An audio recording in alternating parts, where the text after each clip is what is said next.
Krishna studio চ্যানেলে আপনাকে স্বাগতম। পতয়ে নমঃ শ্রী অদ্বৈত নমস্তভ্যং কলি জন কৃপানিধে গৌর প্রেম প্রদানয় শ্রী সীতা পতয়ে নমঃ গদাধর মহং বন্দে মাধবাচার্য নন্দন মহাবাব স্বরূপং শ্রী চৈতন্য বিন্নরূপিণং শ্রীবাস পণ্ডিতং নৌমি গৌরাঙ্গ প্রিয় পার্ষদং যস্য কৃপা লবেনাপি শ্রী গৌরাঙ্গে জয়তে রতি বৃন্দাবৈ তুলসী দেবৈ প্রিয়া বৈ কেশবশ কৃষ্ণ ভক্তি প্রদে দেবী সত্যবত্যৈ নমো নমঃ অগরাধাং রাশেশ্বরী রম্মা গোবিন্দ মোহিনী পরং বৃষভানুসুতং দেবী তং নমামি হরি প্রিয়ে জয় জয় রাধে জিগো জয় রাধে শ্যাম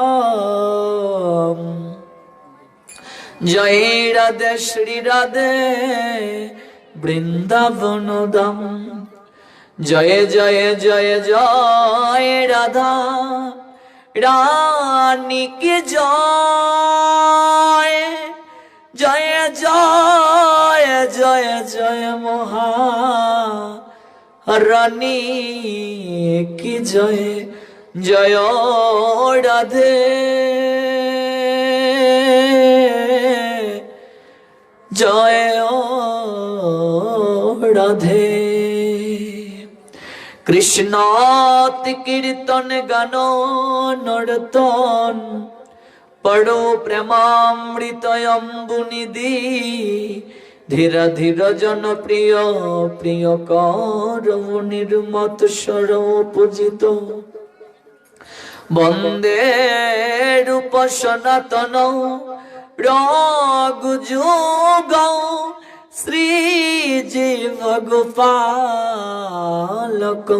শ্রী রূপ সনাতন রঘুনাথ ভট্ট গোপাল ভট্ট রঘুনাথ দাস শ্রীজীব গোস্বামী পদ কি জয় এই ছয় গোসাইরি করি চরণ বন্দন যাহা হতে বিঘ্ন নাশ অভিষিক্ত পুরন হরে নাম হরে নাম হরে নাম কেবলম কলো নস্তব নস্তব নস্তব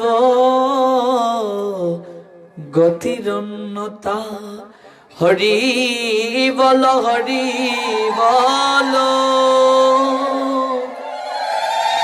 হরি বল বাইরে হরির নাম বিনে আর কলি জীবের অন্য গতি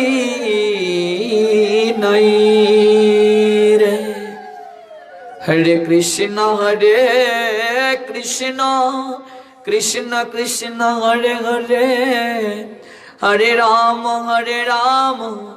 রাম রাম হরে হরে হরে কৃষ্ণ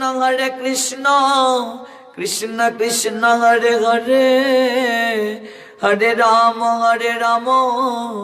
রাম রাম হরে হরে হরে কৃষ্ণ কৃষ্ণ কৃষ্ণ কৃষ্ণ হরে হরে হরে রাম রাম রাম হরে হরে। সমবেত অমৃত পিপাসু ভক্ত মণ্ডলী, আজ আমরা সবাই একত্রিত হয়েছি হবিগঞ্জ জেলার মাধবপুর উপজেলাস্থিত দক্ষিণ হরিশ্যামা দুদিন ব্যাপী গৌর কথা অমৃতে অবগাহিত হওয়ার মনোরথে। এই অপ্রাকৃত গৌর কথামৃতে অবগাহিত হওয়ার নিমিত্তে বহু দূর দূরান্ত থেকে যারা আজকের এই অঙ্গনে উপবেশিত হয়েছেন, আপনাদের প্রত্যেকের রাতুল রাঙ্গা চরণে আমি অবাচন বৈষ্ণব জ্ঞানে দণ্ডবত প্রণাম নিবেদন করছি। আমাদের আজকের আলোচ্য বিষয় গৌর কথা। ব্রজগোপী গীতা সঙ্গের উদ্যোগে বিশ্ব শান্তি এবং মানব কল্যাণে গৌর প্রেমামৃতে রসামৃতে সাঁতার কাটার আকিঞ্চনে এই দুদিন ব্যাপী ভক্ত ভগবানের মিলন মেলা। কলিহত জীব আমরা, এই কলিহত জীবের ত্রাণকর্তা রূপে, আভার পাঞ্জেরি রূপে, পতিত পাবন রূপে জগতের বুকে যিনি আবির্ভূত হয়েছিলেন, তিনটা বাঞ্ছাকে হৃদয়ে লালন করে এই পাপে তাপে ক্লিষ্ট ত্রিতাপ জ্বালায় জর্জরিত কলহের যুগ কলিযুগের জীব সকলকে নামে প্রেমে আপ্লুত করে নামের নৈকট্যে পৌঁছে দেওয়ার মনোরথে জগৎ জীবকে অপ্রাকৃত প্রেমার নবে সাঁতার কাটার অভিলাষে জগতের বুকে যিনি আবির্ভূত হলেন, যিনি আপনি হয়ে হরি হরি হরি বলে সমস্ত জীবকে কাঁদালেন, নিজেও কাঁদলেন, যিনি স্বয়ং ভগবান হয়ে ভক্ত বাপকে হৃদয়ে লালন করে আচরণ করে জগৎ জীবকে শিক্ষা দিলেন, যিনি স্বয়ং ভগবান হয়ে প্রত্যেক দাঁড়ে দাঁড়ে কাঙ্গালের নিয়ায় ছুটে বেরিয়েছেন,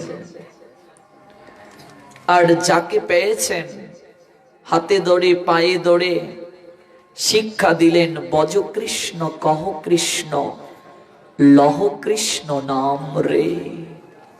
তিনি আমাদের প্রেম পুরুষোত্তম,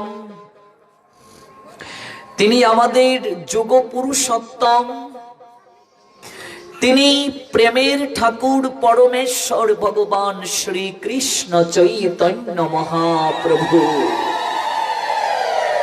এই কলির উদ্ধার কর্তা রূপে এই জগতের বুকে তিনি আবির্ভূত হয়েছিলেন। আমরা তারই অপ্রাকৃত কথা শ্রবণ করার জন্য এই দুদিন ব্যাপী আমরা উপবেশিত হয়েছি। গৌর কথা আলোচ্য বিষয় রূপে নির্ধারণ করা হয়েছে। গৌর কথা শ্রবণ করব, গৌরকে তাকে তো প্রথম চিনতে হবে। এমন গৌরাঙ্গ বিনে নাহিয়ার, হেন অবতার হবে কি হয়েছে, হেন প্রেম পরচার অমন গৌরাঙ্গ বিনে নাইয়ার, গৌরাঙ্গ বিনে নাইয়ার, হেন অবতার হবে কি হয়েছে, হেন প্রেম পরচার। ওরে মন, গৌরাঙ্গ বিনে জগতের বুকে আর কেউ নেই, কলিহত জীবের আর কেউ নেই। হেন অবতার হবে কি হয়েছে, হেন প্রেম পরচার। এরকম অবতার জগতের বুকে আর কখনো আসেনি, আর ভবিষ্যতেও আসবে না আমার গৌরাঙ্গ সুন্দরের মতো। তাহলে কে সেই গৌরাঙ্গ সুন্দর? যেই কৃষ্ণ সেই গৌর, সেই জগন্নাথ। কৃষ্ণ যিনি, গৌর তিনি, জগন্নাথ তিনি। স্বয়ং কৃষ্ণই গৌর রূপে জগতে আসলেন। তাহলে প্রশ্ন আসতে পারে, কৃষ্ণ স্বয়ং গৌরাঙ্গ রূপে কেন জগতের বুকে আসলেন? কেন তার গৌরাঙ্গ রূপে জগতের বুকে আসতে হলো? তাছাড়া কৃষ্ণের গায়ের বরণ আমরা তো জানি কালো। তাহলে কালো বরণ রেখে গৌর বরণ কেন হলেন? এই কালো বরণ রেখে গৌর বরণ কেন হলেন? আর কৃষ্ণকে কেন গৌরাঙ্গ রূপে আসতে হলো? এই কথা জানতে গেলে আমাদেরকে আরো অনেক পিছিয়ে যেতে হবে, অর্থাৎ ব্রজলীলার শেষ অংশে। ব্রজলীলার শেষ অংশে অক্রূরের রথে চড়ে যখন ভগবান মথুরায় আসলেন, যেদিন অক্রূর ভগবানকে নিয়ে আসবেন বৃন্দাবন থেকে। বৃন্দাবনে গোবিন্দ ছিলেন 9 বছর 7 মাসের উপরে। 9 বছরের উপরে বৃন্দাবনে ছিলেন। অক্রূর কৃষ্ণকে বৃন্দাবন ছেড়ে মথুরায় আনতে গেলেন। কেন? তার কারণ হচ্ছে কর্তব্য সম্পাদনের জন্য। মানুষ যেখানে বেশি ভালোবাসা পায় সেই জায়গাতেই থাকতে চায়, কম ভালোবাসার স্থানে মানুষ থাকতে চায় না। মার থেকে যদি সন্তান মাসির কাছে আদর ভালোবাসা বেশি পায়, সন্তান মাসির প্রতি বেশি অনুরাগী থাকে। মানবের স্বভাব হচ্ছে কম ভালোবাসার স্থানে সে থাকতে চায় না, বেশি ভালোবাসা যেখানে সেখানেই থাকতে চায়। কিন্তু ভগবানের স্বভাব সেরকম নয়। ভগবান বলছেন, যে যতমাম প্রপদ্যন্তে তাং তথায়ব ভজামিহম মাম বর্তয়নুবর্তন্তে মনুষ্যে পার্থ সর্বস্ব। হে পার্থ, যে আমাকে যেভাবে ভজনা করে আমি তাকে সেইভাবে পুরস্কৃত করে থাকি। যে আমাকে যতটুকু ভালোবাসে, ভগবান বলছেন আমি তাকে অনুরূপ প্রতিদান প্রদান করে থাকি। কেউ যদি ভগবানকে কম ভালোবাসে, ভগবান তাকে নিরাশ করেন না, তাকেও তিনি সেই ভালোবাসার মূল্যায়ন করেন। যে বেশি ভালোবাসে, ভগবান তাকে সেই অনুপাতে মূল্যায়ন করেন। কিন্তু মানবের ধর্ম আলাদা।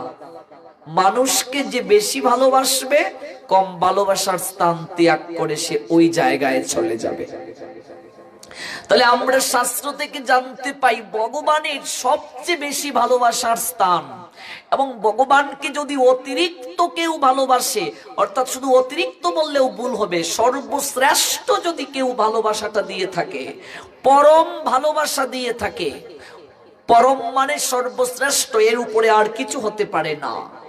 সবচেয়ে ভালোবাসা, পরম ভালোবাসাও যদি কেউ দিয়ে থাকে, তাহলে সেই ভালোবাসাটা দিয়েছিল ব্রজবাসীগণ, মানে বৃন্দাবনের ভক্তরা। কিন্তু আপনারা যে নামকরণ করেছেন ব্রজগোপী, বাহ, ব্রজগোপী। গোপী কাকে বলে মা? গোপী মানে গোপনে যে ভজন করে, গোপনে যে ভজন করে, অর্থাৎ কাউকে বুঝতে দেয় না। ব্রজগোপী, ব্রজের গোপী যারা, তো ব্রজের গোপীরাই সর্বশ্রেষ্ঠ প্রেমিক, সর্বশ্রেষ্ঠ প্রেমিকা তারা। ব্রজের গোপ গোপী সর্বশ্রেষ্ঠ প্রেমিক প্রেমিকা তারা। এই রকম শ্রেষ্ঠ করে কেউ আর ভালোবাসতে পারে নাই গোবিন্দকে, কেউ ভালোবাসতে পারে নাই ব্রজ গোপীদের মতো করে, কেউ ভালোবাসতে পারে নাই। আমরা গীতাতে দেখতে পাই ভগবান বলছেন মন মনা ভব, হে অর্জুন তোমার মনটা আমাকে দাও। মদ ভক্ত আমার ভক্ত হও, মদ ইয়াজি আমার পূজক হও।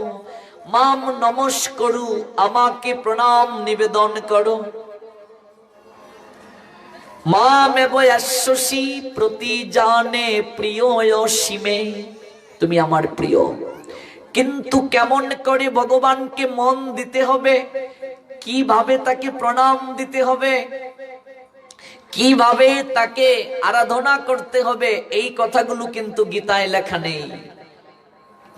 মনমনা ভক্ত কারা, মনমনা ভক্তের লক্ষণ কি, এই কথাও কিন্তু গীতায় লেখা নাই। তো মনমনা ভক্তকে এই কথাটা ভগবান নিজেই জগৎজীবকে জানিয়ে দিলেন। ভগবান বললেন এই ত্রিলোকের মাঝে আমার ব্রজ গোপীরাই মনমনা ভক্ত, যারা আমাকে সর্বশ্রেষ্ঠ ভালোবাসাটা দেয়, সর্বশ্রেষ্ঠ ভক্ত বৃন্দাবনের ভক্তরা। এই জন্য মথুরায় কিংবা দ্বারকায়, এই দুই জায়গায় ভগবান যখন ছিলেন তখনও ঘুমের ঘুরে ভগবান চিৎকার করে উঠতেন রাধা রাধা বলে। গৌরকে বুঝতে গেলে পিছনের কথা না শুনলে গৌরকে বোঝা যাবে না। গৌর কিভাবে আসলেন, পিছনের কথা শুনতে হবে। এই গৌরাঙ্গ কোন ভাব নিয়ে আসলেন। দ্বারকায় যখন ছিলেন তখনও ঘুমের ঘুরে চিৎকার করে উঠতেন গোবিন্দ রাধে রাধে রাধে বলে।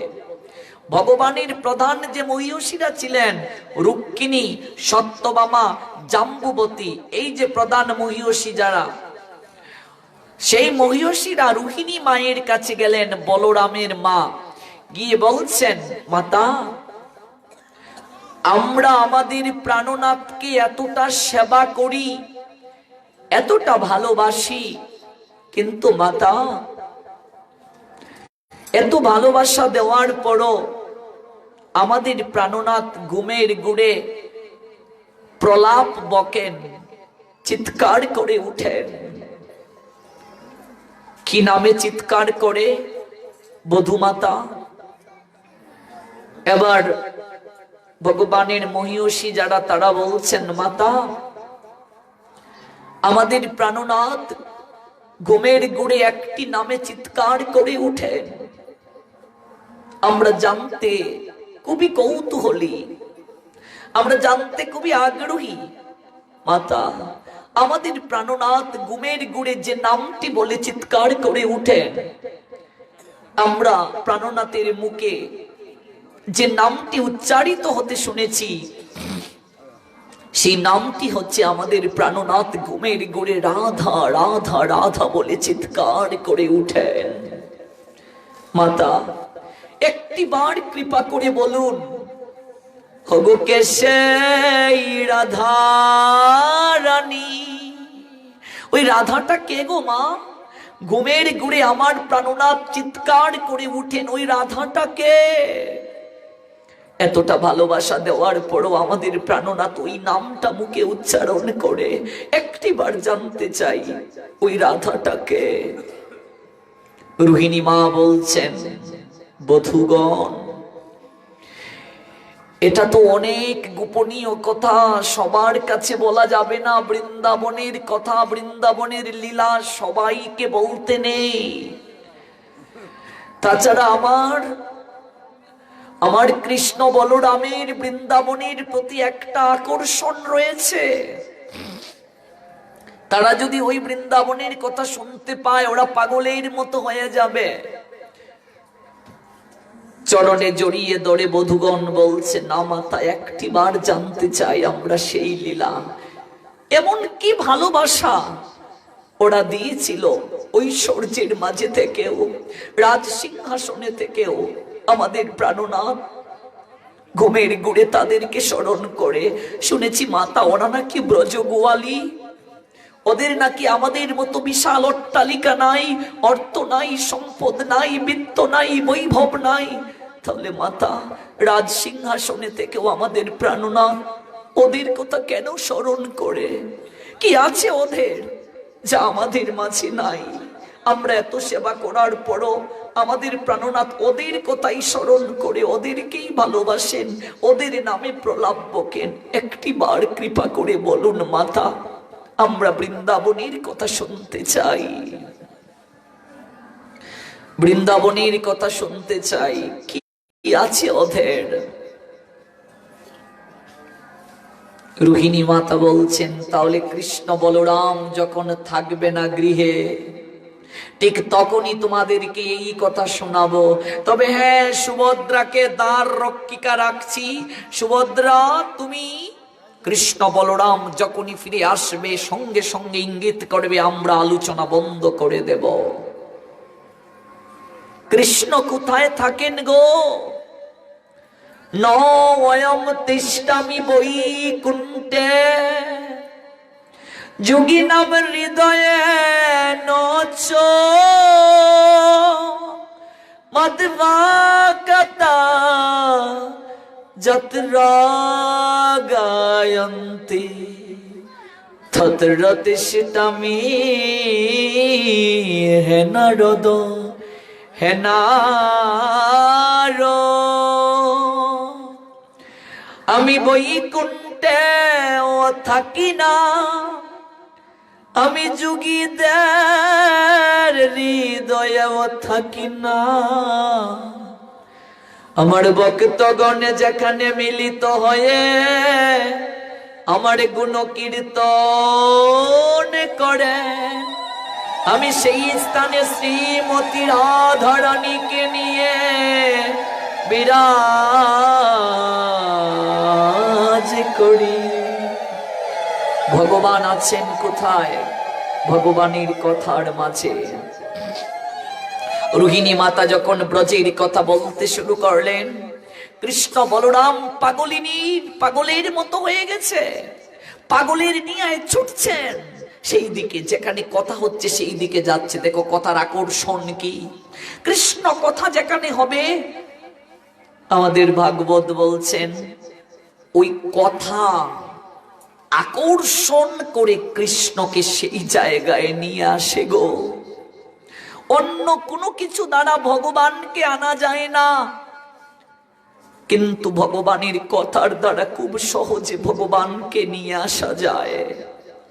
কৃষ্ণ নাম নিরন্তর যাহার বদনে, কৃষ্ণ নাম সর্বদা যিনি উচ্চারণ করেন, কৃষ্ণ চিন্তা সর্বদা যিনি করেন, ভগবান কৃষ্ণ সেই ব্যক্তিকে ছেড়ে কখনো আর যেতে পারেন না, কখনো যেতে পারেন না। কৃষ্ণ নাম নিরন্তর যে শ্রবণ করেন। পাগলের নিয়ায় কৃষ্ণ বলরাম আসছেন। সুভদ্রাকে দ্বার রক্ষিকা রাখা হলো। সুভদ্রা নিজেই ওই কথা শুনে প্রেমে বিগলিত হয়ে গেল, নিজেই বুঝতে পারছে না। কৃষ্ণ বলরাম যখন আসলেন, একদিকে এসে বলরাম দাঁড়ালেন, একদিকে যখন কৃষ্ণ দাঁড়ালেন।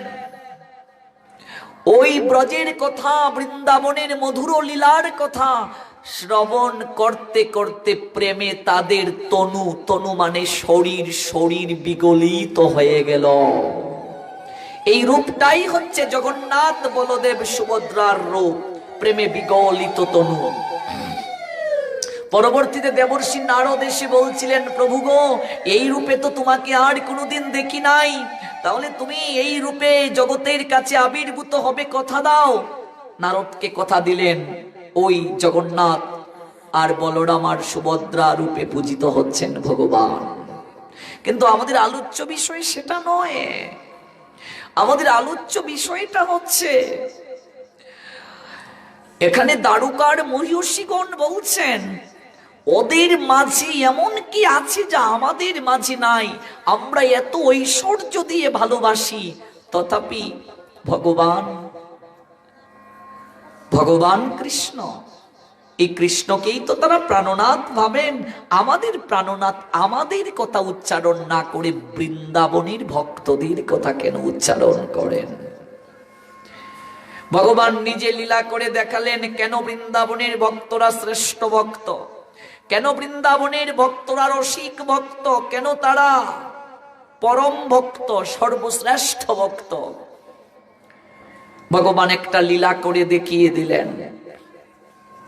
ভগবান কৃষ্ণ একদিন অসুস্থ লীলার অভিনয় করলেন। অসুস্থ লীলাটা কি? গোবিন্দের মাথায় প্রচন্ড ব্যথা অনুভূত হচ্ছে। দেবর্ষি নারদ উত্তম অধিকারী একজন সাধু, যিনি বিনা বাজিয়ে নিরন্তর কৃষ্ণ নাম করেন, হরি নাম করেন, নারায়ণের নাম করেন। নারদ আসলেন গোবিন্দের কাছে, প্রভু কেমন আছো? নারদ, আমি আজ ভালো নেই। ভগবানেরও কি আবার রোগ আসেনি? ভগবানের আবার রোগ আসবে কোত্থেকে? কিন্তু এটা তিনি লীলা করছেন জগৎকে শিক্ষা দেওয়ার জন্য। ভগবানের জন্ম, ভগবানের কর্ম সমস্ত কিছু দিব্য। ভগবানের জন্ম আমাদের সাধারণ মানুষের মতো নয়। জন্ম কর্ম চমে দিব্যম এবং জব্যাত্তি তত্ত্বত ত্যক্তা দেহম পুনর্জন্ম নয়েতি মামেতি সৌর্জুন।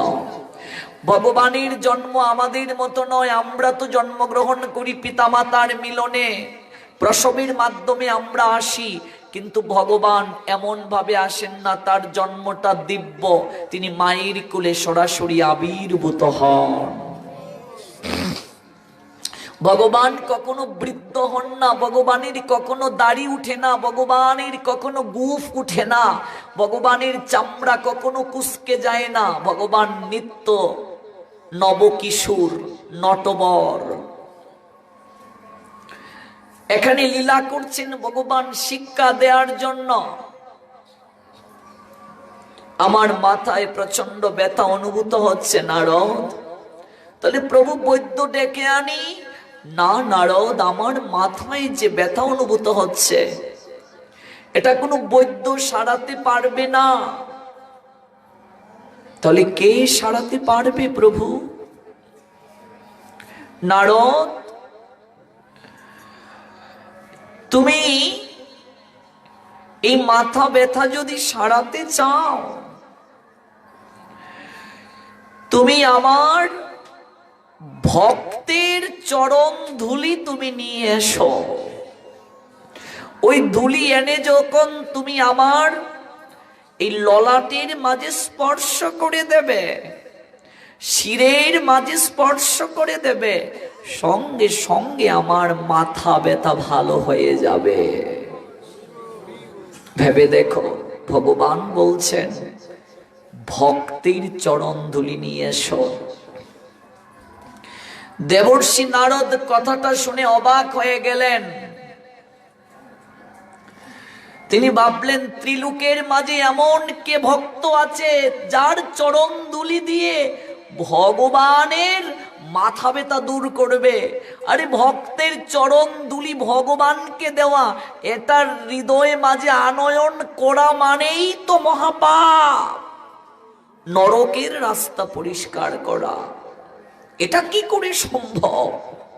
কিন্তু প্রভু যেহেতু বলছেন আমি চাই, ছুটতে শুরু করলেন বিনা বাজিয়ে দেবর্ষি নারদ। যার কাছেই গেলেন, যখন কথাটা শুনলেন, বলছেন এটা কি করে সম্ভব? এটা তো আমরা পারবো না। আমাদের চরণধুলি কি করে আমরা গোবিন্দকে দিতে পারি? আমার পক্ষে সম্ভব নয়। ঘুরতে ঘুরতে দেবর্ষি নারদ কারো কাছ থেকে পেলেন না। গোবিন্দের কাছে প্রত্যাগমন করলেন। পেয়েছ নারদ? না প্রভু, কারো কাছে পাইনি। এবার ভগবান বললেন, নারদ তাহলে তুমি একবার বৃন্দাবন ঘুরে আসো। দেখুন, নারদকে দিয়ে শিক্ষা দিচ্ছেন আমাদেরকে। কারণ নারদের মাঝেও একটা অহংবোধ ছিল যে তিনি হয়তো গোবিন্দকে বেশি ভালোবাসেন, তার মতো আর কেউ গোবিন্দকে ভালোবাসেন না। ভগবান ওই নারদের ভালোবাসাটা কতটুকু গোবিন্দের প্রতি এটাও বুঝাতে চাইছেন, যে এই জগতের বুকে বৃন্দাবনের ভক্তদের মতো কৃষ্ণকে আর কেউ ভালোবাসে না। দেবর্ষি নারদ মনে মনে ভাবছেন, ত্রিলোক ঘুরলাম, কারো কাছ থেকে পেলাম না এত এত শুদ্ধ ভক্ত। গোবিন্দ প্রভু আমাকে পাঠালেন একটা ব্রজপল্লীতে, অজপাড়া পল্লী, মাঠে গরু চড়ায় ওরা, দধি মাখন ছানা মথুরার হাটে বিক্রি করে যারা সংসার চালায়। আমি একটা পল্লীতে যাব তাদের চরণধুলি আনতে, তারা আবার শুদ্ধ ভক্ত কি করে হলো? দেবর্ষি নারদ মনে মনে ভাবছেন। এরপরেও প্রভু যেহেতু বলছেন যেতে তো হবেই, যাচ্ছি। বৃন্দাবনে যখন নারদ পদার্পণ করলেন, ব্রজবাসীগণ সে কি আনন্দ! ওহে দেবর্ষি, আপনার মতো মহাত্মন চরণধুলি দিয়েছেন আমাদের এই বৃন্দাবনে, আমরা কৃতার্থ কৃতার্থ। সবাই এমন ভাবে গিরে ধরলো, পাদ প্রক্ষালন করলো, পুষ্পাঞ্জলি দিল। নারদ অবাক হলেন, সাধুকে কি করে মূল্যায়ন করতে হয়! আহা আহা, এ তো মূল্যায়ন, সাধুকে এত সম্মান মর্যাদা দিচ্ছে। নারদ, আমাদের প্রাণনাথ কেমন আছেন? কেমন আছেন আমাদের প্রাণনাথ? ব্রজ গোপীদেরকে বলছেন, প্রভু ভালো নেই। ভালো নেই? কি হয়েছে আমাদের প্রভুর? প্রভু অসুস্থ, প্রভু অসুস্থ। নারদ, একটিবার বলো কি হয়েছে? প্রচন্ড মাথা ব্যথা অনুভূত হচ্ছে। মাথা ব্যথা? প্রভু বলেছেন, তোমাদের চরণের ধুলি প্রভুর নিকটে নিয়ে যেতে। ওই ধুলি যদি প্রভুর ললাটকে স্পর্শ করে দেয়া হয়, প্রভু ভালো হয়ে যাবেন। কথাটা শোনা মাত্রই ব্রজগোপীগণ বলছেন, দেবর্ষি, প্রভু কি আমাদের কথাই বলেছেন প্রথম? না, প্রথম তোমাদের কথা বলেননি। আমি ত্রিলোক ঘুরেছি, কেউ চরণ ধুলি দিতে রাজি হলো না। সবাই বলে, আমরা কি গোবিন্দকে ধুলি দিয়ে নরকে যাব? প্রভু বলছেন, শুদ্ধ ভক্তের চরণ ধুলি নিয়ে যাওয়ার জন্য। ব্রজগোপীগণ দেবর্ষি নারদের কাছে এসে করজোড় করে বলছে, দেবর্ষি, আমরা শুদ্ধ ভক্ত কিনা জানি না, ভক্ত কি করে হতে হয় আমরা জানি না দেবর্ষি। কিন্তু দেবর্ষি, আমরা এক তিল পরিমাণ সময়ও গোবিন্দকে দর্শন না করে থাকতে পারি না। আমরা শুদ্ধ ভক্ত কিনা জানি না দেবর্ষি, কিন্তু তিলেক পরিমাণ সময়ও কৃষ্ণ চিন্তন ব্যতীত আমরা থাকতে পারি না। দেবর্ষি, আমাদের প্রাণনাথ যখন আমাদের কাছে ছিলেন, আমরা কাষ্ঠ থেকে ফল তুলে নিজেকে পরখ করে দেখেছি, সেই কোন ফলটা মিষ্টি, কোন ফলটা টক। টক ফলটা আমরা আমাদের প্রাণনাথের মুখে কখনো তুলে দেইনি, মিষ্ট ফলটা আমরা তুলে দিয়েছি। ফলের মাঝে বিষ আছে কিনা আমরা পরখ করে দেখেছি। দেবর্ষি, ওরে বিষ যদি তাকে আমরা খেয়ে মরবো, আমাদের প্রাণনাথকে মরতে দেব না। সখাগণ ওরা কাঁধে চড়েছে, সম্পূর্ণ ব্রজবন ঘুরে দেখিয়েছে। আমরা শুদ্ধ ভক্ত কিনা জানি না, তবে দেবর্ষি, আমরা আমাদের প্রাণের থেকেও কৃষ্ণকে বেশি ভালোবাসি। জানি না দেবর্ষি, আমাদের প্রাণের থেকেও আমরা কৃষ্ণকে ভালোবাসি। জানো দেবর্ষি, আমরা প্রাণের থেকেও তাকে ভালোবাসি। যদি আমাদের চরণধুলিতে গোবিন্দ ভালো হয়ে ওঠেন দেবর্ষি, আপনার উত্তরীয় পাথর আমরা আমাদের চরণধুলি দিয়ে দেব, আপনি নিয়ে যান। এই ধুলি দেওয়ার কারণে আমাদের যদি নরক যন্ত্রণা পেতে হয়, আমরা নরকে যেতেও রাজি আছি, কিন্তু আমাদের কৃষ্ণ ভালো থাকুক, আমাদের কৃষ্ণ সুখে থাকুক, আমাদের কৃষ্ণ শান্তিতে থাকুক। দেবর্ষি অবাক হয়ে গেলেন। ব্রজগোপীগণ বিচার করলেন না, কিচ্ছুটি করলেন না, তাদের পায়ের সমস্ত ধুলো দিচ্ছেন দেবর্ষিকে। অজুর ধারায় টপ টপ করে চোখের জল পড়ছে। আর এই কথা শোনা মাত্র কয়েকজন ব্রজগোপী অচেতন হয়ে ভূমিতে পড়ে গেলেন।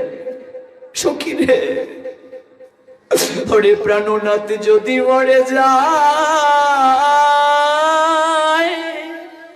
ও সখী রে, সখী রে, আমরা প্রাণে বাঁচব না রে। অচেতন হয়ে কেউ পড়ে আছে, কেউ বিলাপ করছে দেবর্ষির কাছে। এই কথা শুনে, ওরে প্রাণনাথ যদি না থাকে আমরা প্রাণে বাঁচব না রে। দেবর্ষি নারদ অবাক হয়ে গেলেন, এত ভালোবাসা।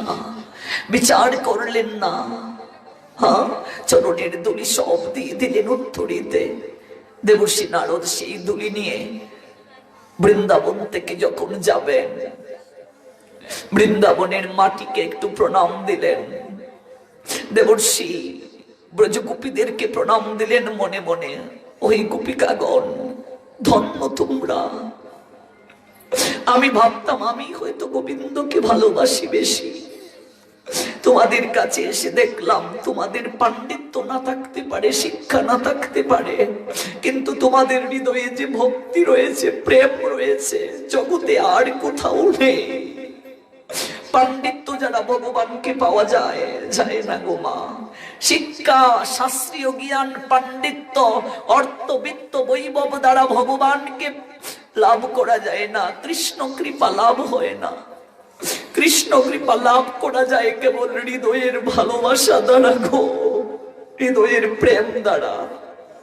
যার হৃদয়ে কৃষ্ণের প্রতি প্রেম রয়েছে, ভক্তি রয়েছে, কৃষ্ণ সেই ভক্তের কাছে সুলভ হয়ে যান। ব্রজগোপীদের কি আছে বলো, কিন্তু শ্রেষ্ঠ সম্পদ তারা হৃদয় মাঝে রেখেছে, প্রেম সম্পদ, প্রেম ধন। যে প্রেম ধন গৌরাঙ্গ সুন্দর নিয়ে আসলেন, ওই প্রেম ধন কলিহত জীব যে পেল, এই প্রেম ধন মূলত ব্রজের সম্পদ। এই প্রেমদন বৃন্দাবনের প্রেমদন, যেটা রাধা রানীর কাছে গচ্ছিত ছিল গো, গৌরাঙ্গ সুন্দর নিয়ে আসলেন। তাই দুদিন আলোচনা, আমরা তো এত বিস্তারিত বলতে পারছি না। 7 দিন গৌর কথা শ্রীমঙ্গল হবে, আমরা বিস্তারিত সেই জায়গায় শুনবো কিভাবে রাধার কাছ থেকে প্রেমদন কৃষ্ণ নিয়ে আসলেন, আর আসলেন সেই প্রেম নিয়ে গৌরাঙ্গ সুন্দর রূপে। ব্রজবাসীদের আছে কেবল নয়নের জল, ব্রজবাসীদের আছে কেবল হৃদয়ে ভক্তি আর প্রেম, নিষ্কাম প্রেম। যে প্রেমের মাঝে কোনো কপটতা নেই, যে প্রেমের মাঝে কোনো চাওয়া পাওয়া নেই, যে প্রেমের মাঝে কোনো আকাঙ্ক্ষা নেই, ওরা প্রাণ খুলে শুধু ভালোবাসা দিয়েই গেছে। 100টা বছর কৃষ্ণ বিরহে ওরা ক্রন্দন করেছে। আমরা বলি ভালোবাসি, প্রেম করি, প্রেমের ডেফিনেশনটাই তো আমরা জানি না। শাস্ত্র বললেন ধ্বংস হওয়ার বহুবিধ কারণ থাকা সত্ত্বেও যে আবেগ কখনো ধ্বংস হয় না। ধ্বংস হওয়ার বহুবিধ কারণ আছে, ধ্বংস হয় না। অর্থাৎ যে আবেগ কখনো বাসি হয় না, যে টান কখনো বাসি হয় না, যে আবেগ কখনো নষ্ট হয় না, যে কোনো পরিস্থিতিতে সেটাকেই প্রেম বলে। ভেবে দেখো মা, রাধারানী 100 বছর কৃষ্ণ বিরহে ক্রন্দন করলেন। যেদিন অক্রূর কৃষ্ণকে রথে করে নিয়ে আসবে, ব্রজবাসীদের কাছে যখন সংবাদটা গেল অক্রূর এসেছে মথুরা থেকে কৃষ্ণকে নিয়ে যাওয়ার জন্য, ওরা আলু তালু চুলে গো, কেশ কেউ ভালো করে বাঁধেনি, আলু তালু চুলে যে যে কাজ করছিল, যে বসন পড়েছিল, কেউ অর্ধেক বসন পড়েছে এই সময় সংবাদটা শুনেছে, বাকি অর্ধেক বসন পড়া মনে নেই, আলু তালু চুলে ঘর থেকে পাগলিনীর নিয়ে বের হয়ে এসেছে। এসে অক্রূরের রথের চাকা গড়ি জড়িয়ে ধরে বলছে, অক্রূর অক্রূর, আমরা না খেয়ে থাকতে পারি, আমরা আমাদের সমস্ত দুঃখ কষ্টকে ভুলে থাকতে পারি, কিন্তু অক্রূর আমরা তিলেক পরিমাণ সময় কৃষ্ণ দর্শন না করে থাকতে পারি না। অক্রূর, এই রথের চাকা যদি বৃন্দাবন দিয়ে যায়, অক্রূর আমাদের বুকের উপর দিয়ে রথের চাকাকে তোমার নিয়ে যেতে হবে, কৃষ্ণকে আমরা যেতে দেব না। ওরে, কৃষ্ণ যদি চলে যায় আমরা কি করে থাকবো? আমরা যে তাকে এতটা ভালোবাসি। ও সখী রে,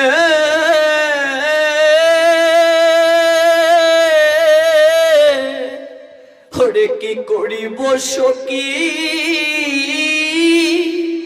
কহ নাই উপায়। ও সখী রে, কেমনে করে পরানি এক তিল প্রিয় বদন মাধুরী, সখীরে না হেরিলে প্রাণে মরি। সখীরে কি করব বল, এক তিল প্রিয় পলক পড়তে যতটুকু সময় লাগে রে সখী, ততটুকু সময় আমরা কৃষ্ণ দর্শন না করে থাকতে পারবো না। বল না সখী, কি করে থাকবো আমরা? রথের চাকা ধরে ক্রন্দন করছে ব্রজগোপীগণ, গাবিগণ, যে গাবিগণকে গোবিন্দ মায়ের মতো দেখতেন, স্তন পান করলেন। গাবিগণ হাম্বা হাম্বা রবে দৌড়ে আসছে গো। সন্তানকে হারালে মা যেমন পাগলিনীর মতো হয়ে যায়, বৃন্দাবনের গাবিরাও যেন আজকে কৃষ্ণ চলে যাচ্ছেন যেন সন্তানকে হারিয়েছে। ওরা পাগলিনীর নিয়ে দৌড়ে আসছে, ঝরঝর করে ওদের চোখ বেয়ে জল ঝরছে, বৃন্দাবনের গাবিদের চোখ বেয়ে। কৃষ্ণ যখন গাবিদের দিকে তাকালেন, গোবিন্দের নয়ন জলে ভেসে গেল। এই জন্যই তো কৃষ্ণ গাবিকে মা বলে ডেকেছেন, এতটা ভালোবাসতেন বৃন্দাবনের গাভীরা গোবিন্দকে। উদ্ধবকে যেদিন পাঠিয়েছিলেন সন্দেশ দিয়ে, সংবাদ দিয়ে, সেই দিন উদ্ধবকেও গোবিন্দ বলেছিলেন, একটু আলতু করে আমার গাভীদেরকে তুমি স্পর্শ করে দিও, যেন ওই স্পর্শের মাঝে ওরা আমার পরশকে উপলব্ধি করতে পারে। কতটা ভালোবাসা দেখো। অক্রূরের রথ চাকা জড়িয়ে ধরলেন। গোবিন্দ দেখলেন এইভাবে রথ নিয়ে যাওয়া সম্ভব নয়, সম্ভব নয়। তাই গোবিন্দ রাধা রানীর কাছে গিয়ে বললেন, ওগো রাধে, ওগো রাধে, আমি আজ যাব, কাল ফিরে আসবো। ওগো রাধে, আমি আজ যাব, আমি কাল ফিরে আসবো, আমাকে তুমি বিদায় দাও, আমি আজ যাব, আমি কাল ফিরে আসবো। ব্রজলীলা মধুর থেকে মধুর তর গো। নন্দ মহারাজের যে কি হয়েছিল, যশোদার যে কি হয়েছিল, সে তো করুণ বিদারক ঘটনা।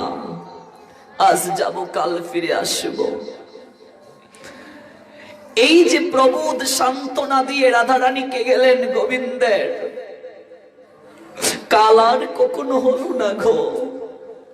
একদিন, দুদিন, 3 দিন, তারপর সপ্তাহ, পক্ষ, তারপর মাস, তারপর বছর, এইভাবে 100 বছর। 100 বছর, 100 বছর বিরহে ছিলেন রাধারানী কৃষ্ণ বিরহে।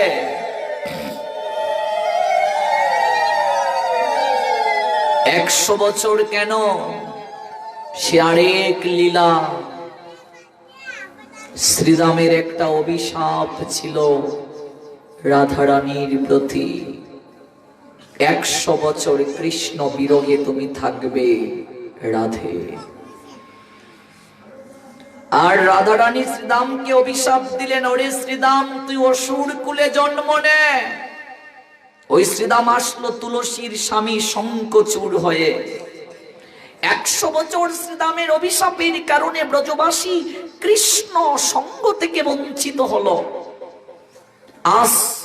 আসবো না, কাল আসবো, কাল আসবো না, পরশু আসবো, এইভাবে কবে আসবে, কবে আসবে, কবে আসবে আমার কালো সোনা?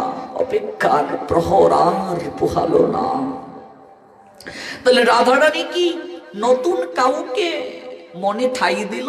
নতুন কাউকে কি ভালোবাসলো রাধারানী? 100টা বছর কৃষ্ণকেই চিন্তন করলেন রাধারানী, আর কাউকে তিনি ভাবলেন না 100টা বছর। এই জন্যই তো রাধারানীর প্রেম। এই প্রেমের কাছে গোবিন্দ নিজে পরাজিত। 100 বছর বিরহে থাকার পরও রাধারানী কৃষ্ণ ব্যতীত আর কারো চিন্তন করলেন না। আমরা যারা রাধা কৃষ্ণের প্রেমের সঙ্গে এই জড় জগতের প্রেমকে তুলনা করি, ভেবে দেখো কতটা মূর্খ আমরা। 100 বছর রাধারানী কৃষ্ণ ব্যতীত আর কারো চিন্তন করলেন না।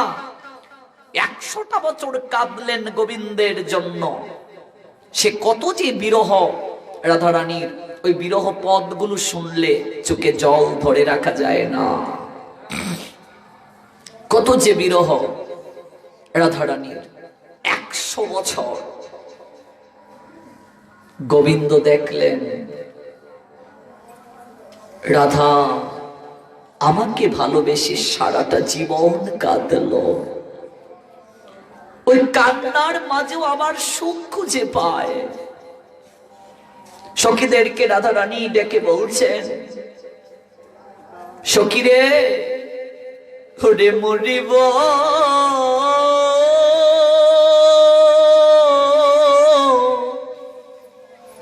মরিব সখী,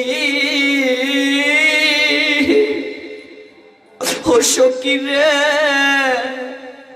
আমি নিশ্চয়ই মরিব। সখী রে, আমার দেহের মাঝে আর প্রাণ ধরে রাখা যাবে না রে। ওরে কেন জানি মন বলছে আমার দেহ থেকে প্রাণটা চলে যাবে। রাধারানীর 108 সখী, তন্মধ্যে প্রধান 8 জন। 8 জনের মাঝে প্রধান ললিতার বিশাখা। প্রত্যেকেরই জীবনে কেউ না কেউ একেবারে অন্তরঙ্গ থাকে, যাকে জড়িয়ে ধরে হৃদয়ের সমস্ত কথাগুলোকে বলা যায়, যাকে জড়িয়ে ধরলে এক অন্যরকম প্রশান্তি খুঁজে পাওয়া যায়, যার কাছে হৃদয়ের সমস্ত কথাগুলো ও কপটে স্বীকার করা যায়। কোনো লজ্জা অনুভূত হয় না, কোনো কষ্ট অনুভূত হয় না, কোনো মান অভিমান কাজ করে না, হালকা হয় সেই কথাগুলো ব্যক্ত করে। রাধারানী ক্রন্দন করে বলছেন, হরে ললিতা, আমার মরম সখী, হো সখী রে, সখী রে, একবার এসে আমায় জড়িয়ে ধর। কোথায় রে ললিতা, ওরে বিশাখা, কোথায় গেলি তোরা? সখী রে, সখী একবার এসে আমায় জড়িয়ে ধর, আমি আর বাঁচবো না রে, আমার দেহে আর প্রাণ থাকবে না। আজকে গৌরাঙ্গ এত কাঁদেন কেন গো? কেন কাঁদেন? কৃষ্ণ নাম করে নগরে কাঁদেন কেন? কি কান্না কাঁদিয়েছেন রাধারানীকে, আজকে এই জন্য কাঁদছেন। এই জন্য ওই লীলা না বুঝলে গৌরাঙ্গ লীলা বোঝা যাবে না। কেন কাঁদেন গৌর সুন্দরে তো সখী রে, সখীরে একবার এসে আমায় জড়িয়ে ধর। কোথায় রে ললিতা, ললিতা আমার মরম সখী, একবার এসে আমায় জড়িয়ে ধর সখী। মন বলছে সখীরে আমি আর বাঁচবো না। আচ্ছা বিশাখা, ওরে আমি যদি মরে যাই রে, হ্যাঁ আমি যদি মরে যাই সখী, আমার কানুকে কার কাছে দিয়ে যাব রে? দেখো মরতে চাচ্ছেন, আবার মরতে গিয়ে ভাবছেন আমি যদি মরে যাই আমার কানুকে কে দেখে রাখবে। কি ভালোবাসা দেখো। আবার বলছেন ওরে মরিব মরিব সখী, হো সখী রে আমি নিশ্চয়ই মরিব। ওরে কানু হেন গুণ নিধি, সখীরে আমি কারে দিয়ে যাব। সখীরে আমার কানুকে কারে আমি দিয়ে যাব। আমার কানুকে কার কাছে দিয়ে যাব সখী? চন্দ্রার কাছে দিয়ে যাই রে। চন্দ্রাবলী হচ্ছে বিরোধী শক্তি, রাধারানীর বিরোধী শক্তি চন্দ্রাবলী। যে চন্দ্রাবলী গোবিন্দকে জোর করে তার কুঞ্জে নিয়ে যায়। চন্দ্রা বিরোধী শক্তি। জগতে বিরোধী শক্তি না থাকলে তো জমে না বাবা। প্রত্যেকটার ক্ষেত্রে পজিটিভ নেগেটিভ দরকার। ভালোর সঙ্গে মন্দকেও ভগবান দিয়েছেন। রাধারানীর বিরোধী শক্তি চন্দ্রাবলী। চন্দ্রাও কম ভালোবাসে না গোবিন্দকে। চন্দ্রার প্রধান সখী 8 জন, রাধারানীর মতোই তার সখী। তন্মধ্যে 8 জনের মাঝে প্রধান সখীর নাম পদ্মা। ওই পদ্মা গিয়ে চন্দ্রাকে বলছে, হে গো চন্দ্রা, চন্দ্রা রে ওরে আজকে তোর আনন্দের দিন। কি আনন্দ সখী, আমি শুনে এলাম তোর প্রিয় শত্রু শ্রীমতী, ওই শ্রীমতী আর বেঁচে নাই, মরে গেছে শ্রীমতী।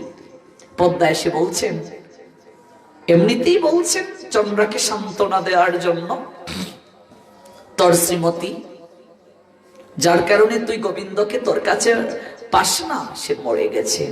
কথাটা যখন রাধারানী শুনলেন, সঙ্গে সঙ্গে যখন চন্দ্রা শুনলেন রাধারানীর কথাটা, মরে গেছেন রাধারানী, পদ্মা যখন বলল, সঙ্গে সঙ্গে চন্দ্রা পদ্মাবতীকে জড়িয়ে ধরছেন। পদ্মা কথাটা কি বললে রে? রে পদ্মা কথাটা কি বললি? ওরে তোর কথা যেন মিথ্যে হয়ে রে। ওরে রাধা, রাধা যেন বেঁচে থাকে রে। কেন রে? তুই না বলিস, তুই না বলিস ওই রাধা যদি মরে যায় তোর পথের কাঁটা সরে যাবে, তোর কুঞ্জে তুই গোবিন্দকে রাখতে পারবে। কেন তুই বলছিস?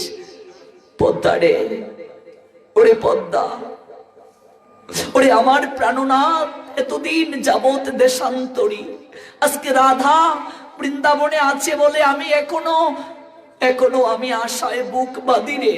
পদ্মা, কোনো একদিন না একদিন আমার কৃষ্ণ বৃন্দাবনে ফিরে আসবে। আমি আজও আশায় বুক বাঁধি, ওই রাধারানী আছে বলে আমার কৃষ্ণ কোনো না কোনো দিন হলেও বৃন্দাবনে ফিরে আসবে। কিন্তু রাধারানী যদি মরে যায় রে পদ্মা, আর কোনোদিন আমার কৃষ্ণ বৃন্দাবনে ফিরে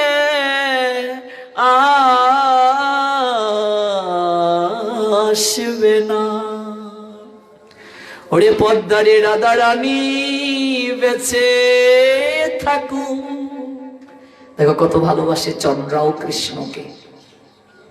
কিন্তু রাধারানীর ভালোবাসাটা কি? রাধারানীর ভালোবাসাটা হচ্ছে সর্বশ্রেষ্ঠ ভালোবাসা, যার কারণে কৃষ্ণ নিজ থেকে রাধারানীর কাছে যান। আর চন্দ্রার ভালোবাসা জোর করে কৃষ্ণকে তার কাছে নিয়ে যান। চন্দ্রাবলীর সেবাতে কৃষ্ণের সুখ নেই, রাধারানীর সেবায় কৃষ্ণের সুখ রয়েছে। রাধারানীর মরতে গিয়েও ভাবেন, আমি যদি মরে যাই আমার প্রাণনাথকে আমি কার কাছে দিয়ে যাব। আমার কখনো কখনো বিলাপ করে বলছেন, অজ্ঞান হয়ে পড়ে গেছেন রাধারানী, হঠাৎ উঠলেন, দেখলেন আকাশ দিয়ে বায়স যাচ্ছে। বায়স মানে কাক, একটা কাক যাচ্ছে। কাককে বায়স বলা হয়। ওই বায়সকে উদ্দেশ্য করে রাধারানী বলছেন, এ বায়স যাচ্ছ কোথায় তুমি? তুমি কি মধুপুরীতে যাচ্ছ বায়স? যদি মথুরাতে যাও বায়স, ওই মথুরার রাজ সিংহাসন আলোকিত করে যিনি বসে আছেন, তুমি তাকে গিয়ে একটা প্রশ্ন করবে। বিলাপ করছেন মনের দুঃখে, তুমি তাকে বলিও, কারো গোয়াল গড়ে যদি আগুন লেগে যায় গৃহকর্তার কর্তব্যটা কি? যদি সেই মথুরানাথ তোমাকে বলে গৃহকর্তার দায়িত্ব হচ্ছে দরজাটা খুলে গরুর বাঁধনটাকে খুলে দেয়া, তাহলে তুমি বলিও, আমার হৃদয়ে গৃহে আগুন লেগেছে, ওই আগুনটা সেই লাগিয়ে দিয়ে গেছে, কিন্তু বাহির থেকে দরজা বন্ধ করে দিয়েছে। বাহির থেকে কি দিয়ে দরজা বন্ধ করছে জানো? ওই মথুরার নাথ যাওয়ার সময় আমাকে বলে গিয়েছিল, হে গো রাইধনী, আমি আজ যাব, কাল ফিরে আসব। এটাই বন্ধন। আমাকে আশায় রেখে গিয়েছে। এই জগতের বুকে আশাই বন্ধন, এই জগতের বুকে কাউকে নিয়ে ভাবাই বন্ধন, এই জগতের বুকে কারো প্রতি মোহিত হয়ে তাকাই বন্ধন। আমাকে বন্ধন করে রেখে গিয়েছে। হেরে বায়স, আমি যদি মরে যাই, সে যে বলে গেল সে কাল ফিরে আসবে, যদি কোনোদিন সে ফিরে আসে, এসে যদি সে জানতে পারে আমি বৃন্দাবনে নাই, এরে বায়স, সে প্রাণ ধারণ করতে পারবে না। দেখো কতটা ভালোবাসেন রাধারানী, যে আমাকে বলে গিয়েছেন ফিরে আসবে। এবার আমি যদি মরে যাই, সে যদি আবার কোনো একদিন ফিরে আসে, ফিরে আসলে সে তো আমাকে পাবে না, আর আমাকে না পেলে সে পাগলের মতো হয়ে যাবে, সেও প্রাণ ধারণ করতে পারবে না। কতটা ভালোবাসলেন রাধারানী, নিষ্কাম ভালোবাসা। গোবিন্দ দেখলেন এতটা ভালোবাসলো রাধারানী, ওই ভালোবেসে আমার নামে ক্রন্দন করে, ক্রন্দনের মাঝেও রাধারানী আনন্দ খুঁজে পায়, সুখ খুঁজে পায়। রাধারানীর অনেক নাম রয়েছে, অনেক নামের মাঝে একটা নাম হচ্ছে কাচিত। কাচিত রাধারানীর নাম। কাচিত শব্দটার অর্থ হচ্ছে যে কৃষ্ণ নামে ক্রন্দন করেও সুখ অনুভব করে। রাধারানী কৃষ্ণ বলে কাঁদেন, ওই কাদার মাঝেও তিনি আনন্দ পান, ওই ক্রন্দনের মাঝেও তিনি সুখ খুঁজে পান। এবার গোবিন্দ ভাবছেন, রাধারানী সারাটা জীবন আমাকে ভালোবেসে কাঁদলো, আশায় বুক বেদে প্রতিজ্ঞার প্রহর গুনল, ওই ভালোবাসার মাঝে এমন কি সুখ রয়েছে, একটিবার আমাকে দেখতে হবে, আমাকে দেখতে হবে এই ভালোবাসার মাঝে সুখ কি আছে। এবার আমি যদি কৃষ্ণ ভাব নিয়ে জগতে যাই, তাহলে তো আমি এটা উপলব্ধি করতে পারবো না। আমি যদি রাধার ভাবটাকে নিয়ে জগতের বুকে যাই, তাহলে আমি উপলব্ধি করতে পারবো এই ভালোবাসার মাঝে এমন কি সুখ আছে। তাই গোবিন্দ তিনটা ভাবকে হৃদয়ে লালন করলেন। তিনটা বাঞ্ছা, ওই তিন বাঞ্ছা হৃদয়ে লালন করে কৃষ্ণ ওই কলিযুগে আসলেন। তিনটা বাঞ্ছা কি? রাধা কৃষ্ণ প্রণয় বিকৃতি লাদিনী শক্তি রম্মা দেকাত্মা না বয়পি ভুবি পুরা দেহ বেদম গতৌত চৈতন্য ক্যাং প্রকট মধুনা তদ্বয়ং চৈকামাপ্তম রাধা ভাব দূতি সুবলিতম নৌমি কৃষ্ণ স্বরূপম। শ্রীকৃষ্ণ প্রণয় স্বরূপা শ্রী রাধিকা হলেন কৃষ্ণের লাদিনী বা আনন্দদায়িনী শক্তি। স্বরূপগত দিক থেকে কৃষ্ণ আর রাধা রানী কখনো ভিন্ন নয়। লীলারস আস্বাদিতে দুই দেহধারী, ওই লীলা যখন শেষ রাধা রানী কৃষ্ণের শরীরে প্রবেশ। রাধা কৃষ্ণ আলাদা কেউ নয়, লীলারস আস্বাদিতে ধারণ করেছেন আরেকটা দেহ লীলায় সহায়তা করানোর জন্য। লীলা শেষ, কৃষ্ণের মাঝে রাধারানী প্রবেশ করেছেন। এই জন্য বলছেন লাদিনী শক্তি অভিন্ন শক্তি, সেই শক্তিকে প্রণাম করি নিবেদন। কিন্তু আমি কেন আসলাম, এই গৌরাঙ্গ সুন্দর রূপে আমি কেন আসলাম, এই শ্লোকটাতে বলছেন, চমৎকার শ্লোক। শ্রী রাধয়া প্রণয় মহিমা কীদৃশ বানয়ইবা সাদা জেনায় অদ্ভুত মধুরিমা কীদৃশ বামোদীয় শক্তং চাস্য মদনুভবত কীদৃশং ব্যতিলুবাত তদ্বাদ্য সমজনি শচি গর্ভ সিন্ধু হরিন্দি। শ্রী রাধয়া প্রণয় মহিমা, কি চমৎকার দেখুন, শ্রী রাধয়া প্রণয় মহিমা। শ্রী রাধয়া মানে শ্রী রাধার, প্রণয় মহিমা মানে প্রেমের মাহাত্ম্য। কীদৃশবা, কীদৃশবা শব্দটার অর্থ হচ্ছে কেমন হবে। আমি জানতে চাই রাধার প্রেমের মহিমা কেমন ছিল। এগুলো সপ্তাহব্যাপী শুনতে পারলে বুঝতে পারতেন একেবারে ধারাবাহিক ভাবে। আমরা তাকে স্পর্শ করে করে চলে এসেছি ব্রজল লীলা থেকে। রাধার মহিমা, প্রেমের মহিমা কেমন ছিল, রাধার প্রেমের মহিমাটা কি এটা বুঝতে হবে। কিন্তু এটা যদি বুঝতে হয় তাহলে তো আমার কৃষ্ণ ভাব মানে ভগবত্তা ভাবটা যদি আমার মাঝে থাকে, হ্যাঁ, পুরুষ ভাব অর্থাৎ কৃষ্ণ ভাব, এই ভাবটা যদি আমার মাঝে থাকে তাহলে তো আমি সেটা উপলব্ধি করতে পারবো না। আপনি যাকে ভালোবাসেন, আপনি তাকে যদি উপলব্ধি করতে চান, তার মনের মতো আপনার মনটাকে সাজাতে হবে, নইলে আপনি তাকে অনুভব করতে পারবেন না। আবার কৃষ্ণ দেখলেন রাধারানীকে বুঝতে হলে ওই রাধার মনটা আমাকে চুরি করতে হবে, অর্থাৎ রাধার মনটাকে আমার মনে স্থানান্তরিত করতে হবে, তাহলে আমি বুঝতে পারবো কিভাবে সে ভালোবেসেছিল, কিভাবে সে ভালোবেসেছিল। প্রশ্ন আসতে পারে মহাপ্রভু স্বয়ং ভগবান, তাহলে তিনি কেন কৃষ্ণ কৃষ্ণ বলে কাঁদলেন? প্রশ্ন আসতে পারে না? দেখুন কি সুন্দর প্রশ্ন করছেন পদকর্তা। ও কানাই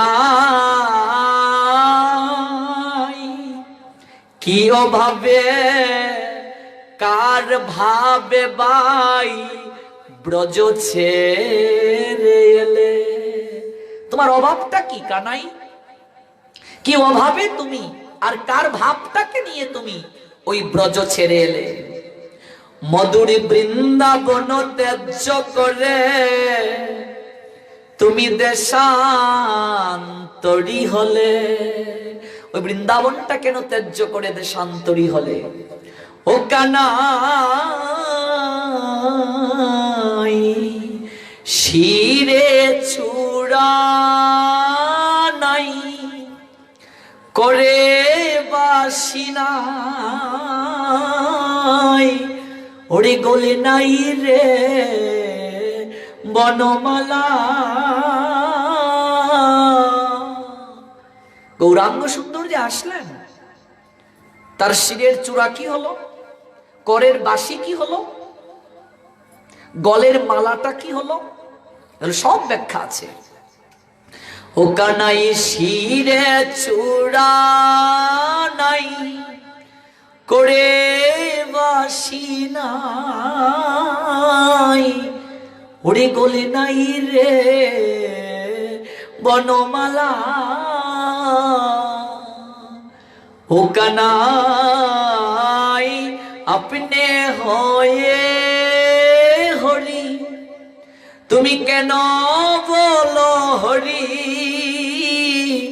হরি হরি বলে কেন কাঁদো, আপনি হয়ে হরি কেনই বলো হরি, হরি হরি বলে কেন কাঁদো। তুমি নিজে হরি হয়ে হরি বলে কেন কাঁদছ, তুমি স্বয়ং কৃষ্ণ হয়ে কৃষ্ণ কৃষ্ণ বলে কেন কাঁদছ? উত্তরটা দিচ্ছেন, বলছেন রাধার প্রণয় মহিমা কেমন হবে সেটা আমাকে বুঝতে হবে, এটা প্রথম কারণ। তিনটা কারণ নিয়ে মহাপ্রভু আসলেন, আর অনেক কারণ আছে কিন্তু মুখ্য তিনটা, তিন বাঞ্ছা। রাধার প্রণয় মহিমাটা কি হবে? রাধারানী সারাটা জীবন যে কাঁদলেন, ওই প্রেমের মাহাত্ম্যটা কি, ওই মাহাত্ম্য আমাকে জানতে হবে, যার দ্বারা শ্রী রাধা আমার অদ্ভুত মাধুর্যকে আস্বাদন করেন, সারাটা জীবন কাঁদলেন আমার জন্য, ওই ক্রন্দনের মাঝে আনন্দ অনুভব করেন। এই ভালোবাসাটা কি, ওই প্রেমের মাঝে এমন কি শক্তি আছে যে শক্তির কারণে রাধারানী 100 বছর ক্রন্দন করেও আমার জন্য প্রতিজ্ঞার প্রহর গুনল, আমার জন্য পথ চেয়ে রইল। কি আছে এই প্রেমের মাঝে? ওই প্রেমটা আমাকে উপলব্ধি করতে হবে। এই জন্য ভগবান শ্যামবাবকে ডেকে, শ্যামবাব মানে দক্ষিণ, মহাপ্রভু আসতেন কোথায়? ঢাকা দক্ষিণ, ঢাকা দক্ষিণ, ঢাকা দক্ষিণ, ঢাকা দক্ষিণ, ঢাকা দক্ষিণ। জমের দরজা হচ্ছে দক্ষিণ, দক্ষিণ দিকে হচ্ছে জমের দুয়ার। মহাপ্রভু ঢাকা দক্ষিণে আবির্ভূত হয়ে কলিহত জীবের জমের দরজা ঢেকে দিলেন। ঢাকা দক্ষিণ, ঢাকা দক্ষিণ। যারা গৌর হরির নাম করবে, যারা কৃষ্ণ নাম করবে, তাদের জমের দরজা ঢাকা। মহাপ্রভু বুঝিয়ে দিলেন, যারা কৃষ্ণ নাম করবে তাদের জমের দরজা আমি ঢেকে দিলাম। কি দ্বারা ঢাকলেন? কৃষ্ণ নাম দ্বারা ঢেকে দিলেন। ঢাকা দক্ষিণ। মাগো, ওই নাম যদি করো, জমের দরজা তোমার বন্ধ হয়ে গেল। এটা টিকেট ভগবত ধামে ফিরে যাওয়ার। সবাইকে এটা নিতে হবে, এটা ভগবত ধামে যাওয়ার টিকেট। মহাপ্রভু ঢেকে দিলেন ঢাকা দক্ষিণ, জমের দরজা ঢেকে দিলেন। আরেকটা কারণ আছে, ঢাকা দক্ষিণ। শ্যাম সুন্দর মানে গোবিন্দ দাঁড়িয়ে থাকেন ডান দিকে, আর শ্রীমতী রাধারানী দাঁড়ান শ্যামের বাম পাশে। ওগো শ্যামের বামে রাইদা রাইলা। শ্যাম সুন্দর গোবিন্দ দাঁড়িয়ে থাকেন ডান দিকে, আর বাম দিকে দাঁড়িয়ে থাকেন আমার রাধারানী শ্রীমতী। আমার মহাপ্রভু এই কলিযুগে আসলেন ঢাকা দক্ষিণ, মানে তিনি দক্ষিণ দিকটা ঢেকে দিলেন, মানে শ্যামবাব গোবিন্দ ভাব। শ্যামবাব মহাপ্রভু ঢেকে রাই বাবে বিবুর হয়ে তিনি কলিযুগে আবির্ভূত হলেন। কি সুন্দর ব্যাখ্যা দেখো। ঢাকা দক্ষিণ মানে শ্যাম, শ্যাম দক্ষিণ দিকে থাকেন, গোবিন্দ, গোবিন্দ দক্ষিণ দিকে থাকেন। ওই গোবিন্দ ভাব মানে ভগবত সত্তা যে ভাব, ভগবত্তা যে ভাব, ওই ভাবটাকে ঢেকে কোন ভাব নিয়ে আসলেন? রাধা ভাব। রাধা বাবে বিবুর গুড়া, দুই নয়নে বহে ধারা, ফিরে চায় না কথা কয় না, মনে বাতার আছে কি। রাধা ভাবে বিভুর গুড়া। রাধারানীর ভাব নিয়ে গৌরাঙ্গ আসলেন, ফিরে চায় না, কথা কয় না। মনে বা তার আছে কি জানি না, তার মনে কি ভাব আছে, তার মনে ভাব কি জানি না। ও রাধার ভাবে বিভোর, গায়ে ছিল নামা বলি, কাঁদে ছিল ভিক্ষার জুলি, অধরে নাই মধুর হাসি, করে নাই মোহনবাসী। সব ত্যাগ করলেন, রাজবেশও ত্যাগ করলেন, ভিখারির বেশ নিলেন। কারণ কি? এগুলো আমরা আগামীকাল শুনবো। ভিখারির বেশ নেওয়ার কারণ, শ্যাম ভাব ডেকে রাই ভাবে বিমূঢ় হয়ে আসলেন। গৌরাঙ্গ সুন্দর আমার, প্রথম কারণটাই হচ্ছে শ্রী রাধার প্রেমের মাহাত্ম্য কেমন, যার দ্বারা শ্রী রাধা আমার অদ্ভুত মাধুর্যকে আস্বাদন করেন। শ্রী রাধা প্রণয় মহিমা, শ্রী রাধয়া প্রণয় মহিমা, কিদ্রি সবা যে নয় নয় এব আস্বাদন মদীয় অদ্ভুত মধুরিমা। শ্রী রাধয়া মানে শ্রী রাধার, প্রণয় মহিমা মানে প্রেমের মাহাত্ম্য, কিদ্রি সবা কেমন হবে, অনয় এব ইহার দ্বারা কেবল আস্বাদ্য আস্বাদনীয়, মদীয় অদ্ভুত মধুরিমা, অতীব আশ্চর্য মধুর ভাব। ওই ভাবটাকে আস্বাদন করে শ্রীমতী রাধারানী এমন কি সুখ অনুভব করেন। ওই ভাবটাকে আমার উপলব্ধি করতে গেলে আমার রাধা ভাবে বিভোর হতে হবে, আমার রাই ভাব নিতে হবে, রাধা ভাব নিতে হবে। আরেকটা কারণ আছে রাধা ভাব নেওয়ার। রাধা হলেন প্রেমের খনি, প্রেমের শক্তি। এই কলিহত জীব আমরা, আমাদের আয়ু কম, আমাদের বুদ্ধি কম, অল্প আয়ু, জুনিগত মন, কামনা আমাদের পা থেকে মাথা পর্যন্ত জর্জরিত। এই কলিগত জীব যে কোনো সময় মরে যাবে, ওরা অন্নগত প্রাণ, আহার ছাড়া কলিগত মানুষ বাঁচতে পারবে না। ওদের মন চঞ্চল, স্থির নেই, এক জায়গায় ওরা বসে থাকতে পারে না, ওরা একত্রে থাকতে পারে না, একত্রে থাকে না, ঝগড়া করে ওরা। এই কলি যুগের নাম কলহের যুগ। ওই কলিগত মানুষের আয়ুই কম, না কেউ থাকতে পারবে না, ভজনে ওদের মন নাই, কামনার দ্বারা ওদের হৃদয় আষ্টে পৃষ্ঠে জর্জরিত, আষ্টে পৃষ্ঠে বন্ধিত। এহেন কলিগত জীবকে কি করে সহজে উদ্ধার করা যায়, ভগবান কৃষ্ণ ভাবলেন। ভগবান কৃষ্ণ ভাবলেন কিভাবে ওদেরকে উদ্ধার করা যায়। এই জন্য অন্যান্য যুগে নাম ছিল, নামের মাঝে শক্তিও ছিল, কিন্তু ভগবান এই যুগে নামের সঙ্গে একটা মহাশক্তি দিলেন। সেই শক্তিটা হচ্ছে, অন্যান্য যুগে নাম ছিল, নামের সঙ্গে প্রেম ছিল না। আমার ভগবান কৃষ্ণ গৌর সুন্দর হয়ে আছে, নামের সঙ্গে প্রেম মিশিয়ে দিলেন। কলিগত জীবরে বললেন কিচ্ছু করতে হবে না, তোরা শুধু কৃষ্ণ নাম করে করে কাঁদবে, শুধু ক্রন্দন করবে কৃষ্ণ বলে। আরে সন্তান কাঁদলে মা কি কখনো না এসে থাকতে পারে? মার মন না গলে থাকতে পারে? সন্তান কাঁদলে বাবার মন না গলে থাকতে পারে? শুধু কৃষ্ণ বলে কাঁদবে, দেখবে কৃষ্ণ স্বয়ং দৌড়ে তোদের কাছে আসবে। ওই যে প্রেম, এই কলিগত জীবের ভাগ্য এটাই। যদিও কলিযুগ অত্যন্ত দুঃসেরাকর, এই যুগের 4 ভাগের মাঝে 3 ভাগ দোষ, 3 ভাগই অধর্ম। এরপরও এই কলিগত জীবের মহান একটা গুণ রয়েছে, ওই মহান গুণটা হচ্ছে এই যুগে আমরা পেয়েছি গৌরাঙ্গ সুন্দরকে, এই যুগে পেয়েছি আমরা নিতাই সুন্দরকে, আর এই যুগে পেয়েছি আমরা হরিনাম, হরে কৃষ্ণ কৃষ্ণ কৃষ্ণ হরি হরি, হরি রাম রাম রাম হরি হরি। ভগবান দেখলেন এই কলিগত জীবকে প্রেম দিতে হবে, কারণ প্রেম দ্বারা মানুষ যেভাবে আবদ্ধ করে রাখা যায় পৃথিবীর আর কিছু দ্বারা সম্ভব নয়। টাকা দিয়েও মানুষকে আপনার কাছে রাখতে পারবেন না, পারা যাবে? সম্মান দিয়ে রাখা যাবে, বৃত্ত দিয়ে রাখা যাবে, বৈভব দিয়ে রাখা যাবে? রাখা যাবে না।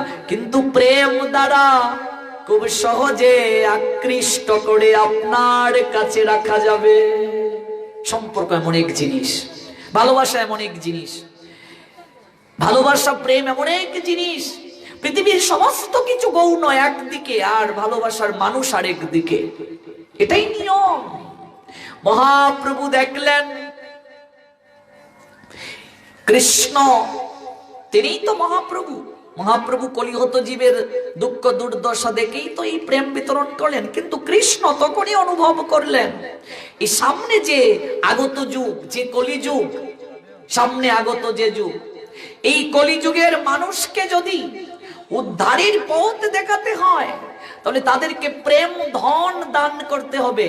কিন্তু এই প্রেম তো আমার কাছে নাই, কৃষ্ণের কাছেও প্রেম নাই। প্রেম আছে কার কাছে? প্রেমের লাদিনী হলো রাধা রানী।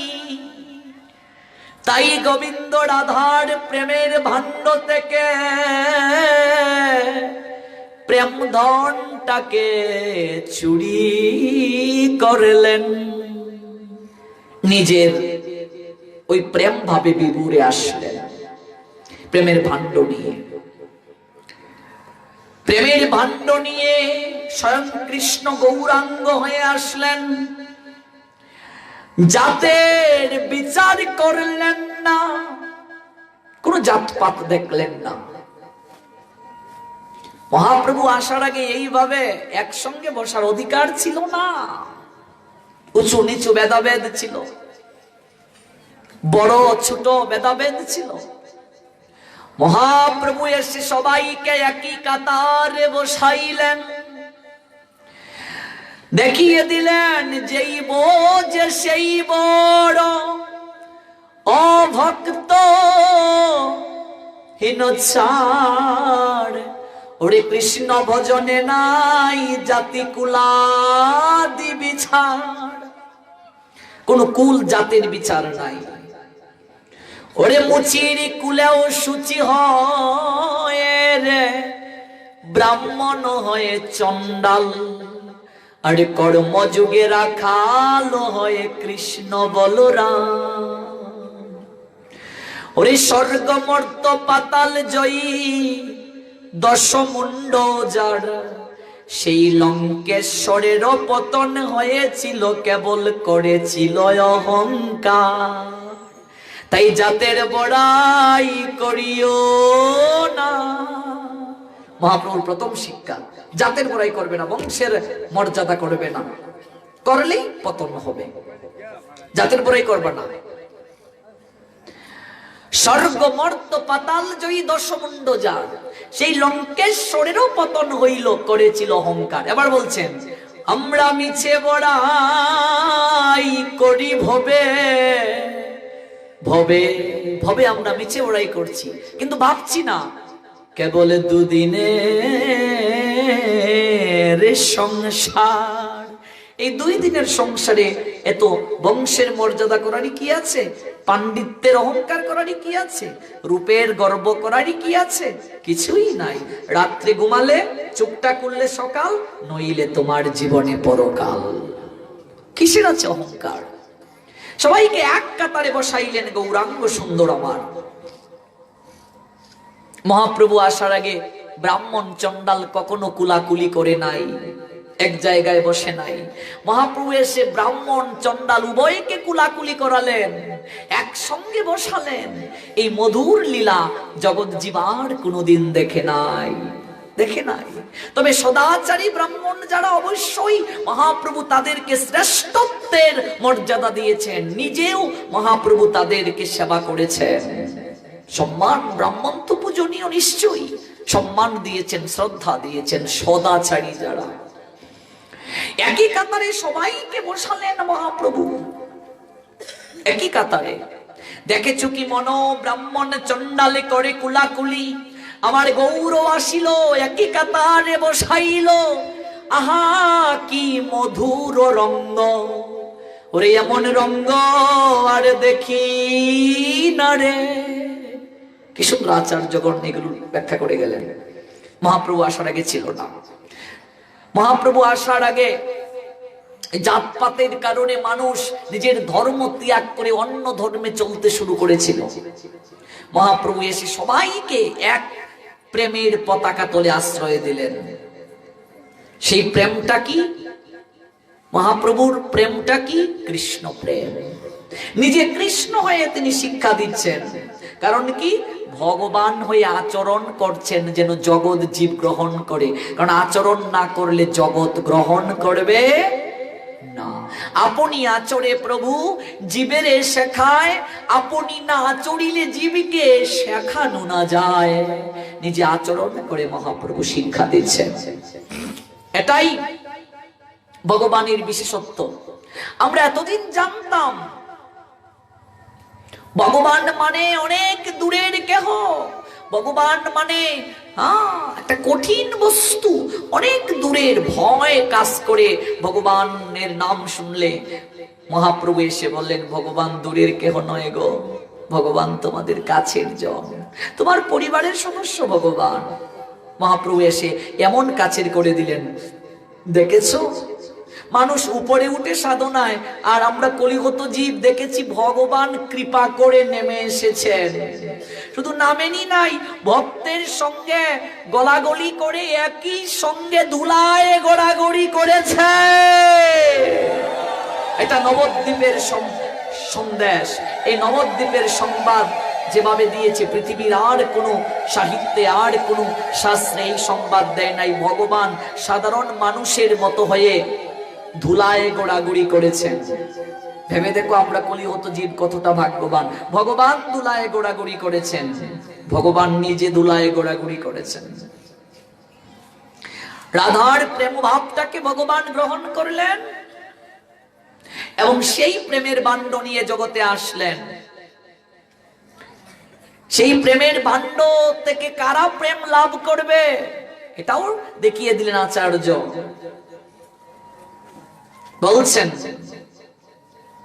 প্রেমের ভাণ্ড নিয়ে গৌর আসলেন, ওই প্রেমের ভাণ্ড থেকে কারা প্রেম লাভ করবে? কাঙ্গালে পাইয়ে খাইলো নাচিয়ে, হাতে দিয়া করতালি। কাঙ্গালে না হলে কাঙ্গালের ঠাকুরের কৃপা হবে না। কাঙ্গালে পাইয়ে খাইলো নাচিয়ে, হাতে দিয়া করতালি। কাঙ্গালে পাইয়ে খাইলো নাচিয়ে, ওই প্রেম তারা লাভ করতে পারবে কাঙ্গাল যারা। কাঙ্গাল মানে কি গরিব না, কাঙ্গাল মানে ভগবান কি বুঝালেন?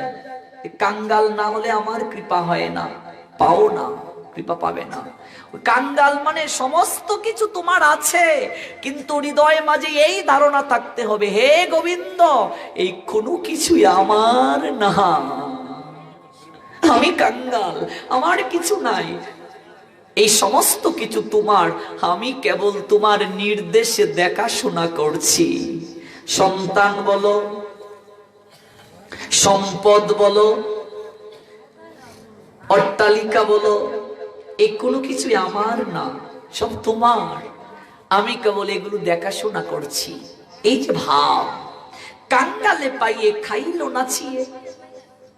আর যাদের মাঝে অহংকার, আমিত্ব, আহাজারি, তারা কখনো গৌরাঙ্গ সুন্দরের কৃপা পায় নাই।